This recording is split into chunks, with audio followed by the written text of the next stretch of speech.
Hey, what's up Tanawanons? It's Tor DK and isa ako sa mga teacher ninyo sining school year 2025 to 2026 diri sa Tanawa National High School. Nakapa-enroll ka na bala? Kung wala pa, hingagaw na diri sa Tanawa National High School. Sa sinilang nga adlaw, damo nagpa-enroll diri sa school, kag ang mga old and new students nagkadto na diri. Sa gusto magpa-enroll, kag manginbahin sang aton nga school year 2025 to 2026 diri sa Tanawa National High School, magdala lang sang inyong school card, birth certificate, kag ballpen. Especially sa aton nga grade 7, grade 11 kag mga transferees.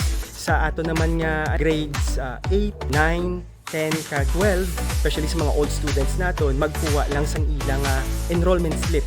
Pero sa aton nga grade 7, 11 kag transferees, nyara kita nga enrollment form maging preparar diri sa eskwelahan.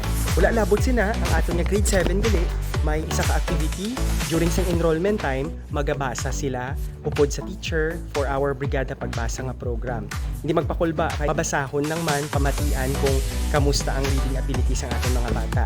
Ang atong brigada eskwela daso nagaling nga semana, June 9 to 13, 2025. And ang aton nga klase magasugod na sa June 16, 2025.